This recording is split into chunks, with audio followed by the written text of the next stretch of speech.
आपने मुझे बजट की इस आम चर्चा में बोलने का अवसर दिया, इसके लिए मैं आपको बहुत बहुत धन्यवाद देना चाहती हूँ।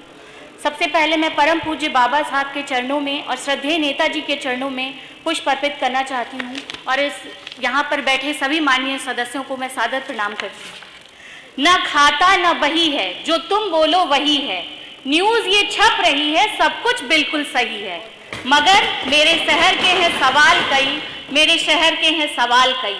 सिस्टम का बुरा हाल क्यों, सच पर FIR क्यों, बुलडोजर की मार क्यों, झूठ की जय जयकार क्यों, निष्ठुर है सरकार क्यों, खाक हुए अरमान क्यों, परेशान है नौजवान क्यों, बेहाल है किसान क्यों, बनते हो अनजान क्यों, रैली ये आलिशान क्यों, ये दिखावा ये गुमान क्यों, होगा ये संयोग कब, बीतेगा ये होगा ये संयोग कब, बीतेगा ये शोक कब, समझोगे तुम लोग कब, मेरे शहर के हैं सवाल कई, मेरे शहर के हैं सवाल कई। मान्यवर, मुझे तो ये सिस्टम ही नहीं समझ में आता कि यहाँ पर जब हम लोग उपस्थित होते हैं तो इतने बड़े बड़े बजट पेश किए जाते हैं और जब हम अपनी विधानसभाओं में जाते हैं और कुछ भी किसी भी विभाग में काम करने की बात करते हैं तो ना बजट रहता है ना कुछ, चाहे वो PWD विभाग हो, चाहे बिजली विभाग हो, चाहे स्वास्थ्य विभाग हो।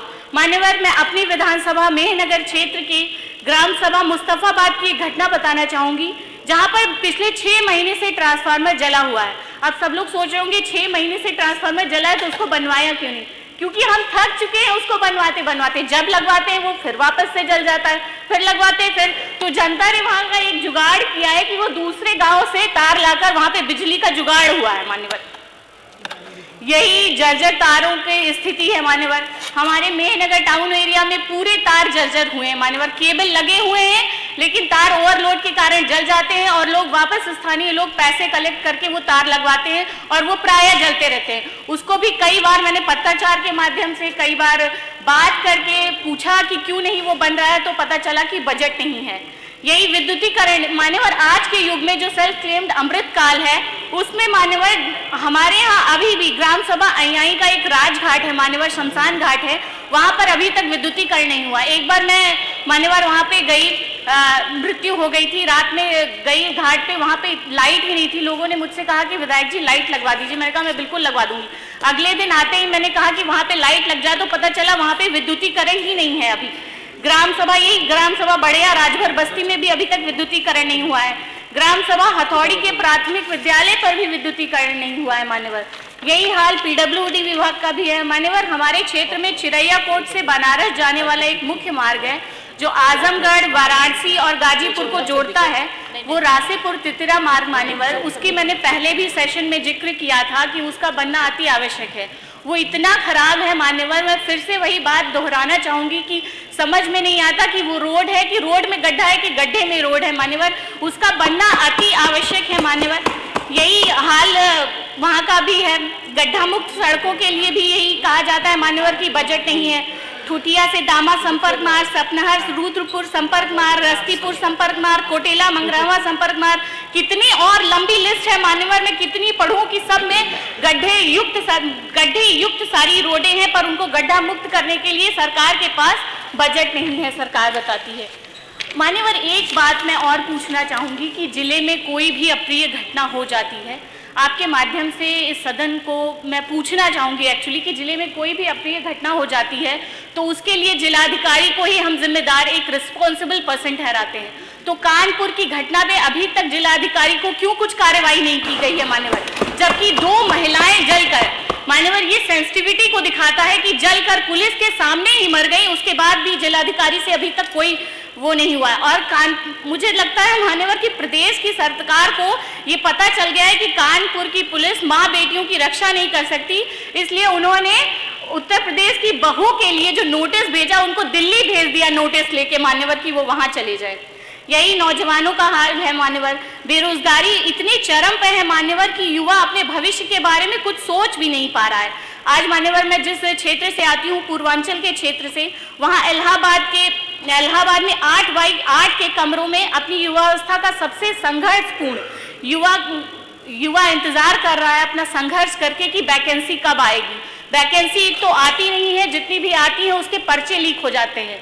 पर्चे लीक हो, अगर एकाध आ भी गई और परीक्षाएं हो भी गई तो उसको भी न्यायालय में घसीट लिया जाता है। युवा अपना भविष्य कहाँ देखे मान्यवर। मुझे लगता है ये सरकार पेपर लीक के मामले में भी नंबर 1 पे ही होगी। मान्यवर, मैं इस सदन के माध्यम से शिक्षा प्रेरकों के भुगतान की बात भी कहती हूँ। मान्यवर, 1 लाख से ज्यादा पूरे प्रदेश में शिक्षा प्रेरक हैं जिनकी अभी भुगतान नहीं हो पाए हैं, जिसमें से 70% महिलाएं हैं। मान्यवर, एक घटना और है हमारे आजमगढ़ जिले की। क्रय नीति के अनुसार मान्यवर 28 फरवरी तक जितने भी किसान धान बिक्री के लिए जाते हैं वो क्रय केंद्र उनको लेते हैं अपनी बिक्री के लिए, मगर मान्यवर जिला आजमगढ़ में बिना किसी अग्रिम सूचना के 25 जनवरी को ही पीसीएफ ने पोर्टल बंद कर दिया है। लगभग 600 किसानों की खरीद मान्यवर सरकारी समिति यानी पीसीएफ के ऑनलाइन पोर्टल पर दर्ज होने से रह गई है, जिसकी वजह से उनका भुगतान नहीं हो पा रहा है। मान्यवर, जिस दिन 20 फरवरी को जब महामहिम अपना अभिभाषण पढ़ रही थी तब हमारी मेहनगर तहसील पर किसान जो है वो धरने पे बैठा था और मान्यवर ग्राम सभा कटाई के 60 वर्षीय ओम प्रकाश सिंह ने आत्मदाह का भी प्रयास किया था। मान्यवर, और ना यूरिया मिल रहा है ना डाई मिल रहा है, ये किसानों की स्थिति है।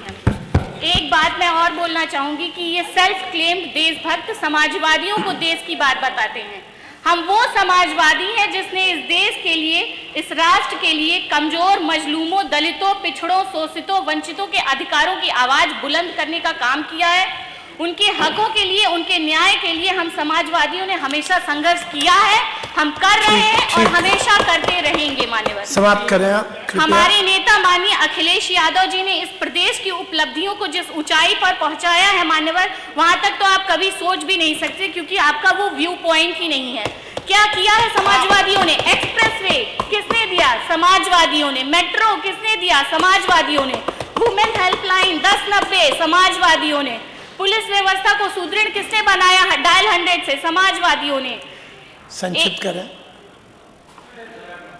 डायल 108 एम्बुलेंस की सुविधा किसने दी? समाजवादियों ने। पावर प्लांट्स किसने लगाए? समाजवादियों ने। अंतर्राष्ट्रीय स्टेडियम किसने बनाया? समाजवादियों ने। आप योजनाओं की बात करते हैं, विधवा पेंशन, वृद्धा पेंशन, बेरोजगारी भत्ता, कन्या विद्याधन, लैपटॉप, ये सब किसने दिया? समाजवादियों ने। हमारे नेता माननीय अखिलेश यादव जी ने लखनऊ में लिखवा दिया था कि मुस्कुराइए आप लखनऊ में हैं। हमें लगता है, आपके माध्यम से मैं कहना चाहूंगी मान्यवर की सरकार को लिखवा देना चाहिए कि खामोश आप उत्तर प्रदेश में हैं।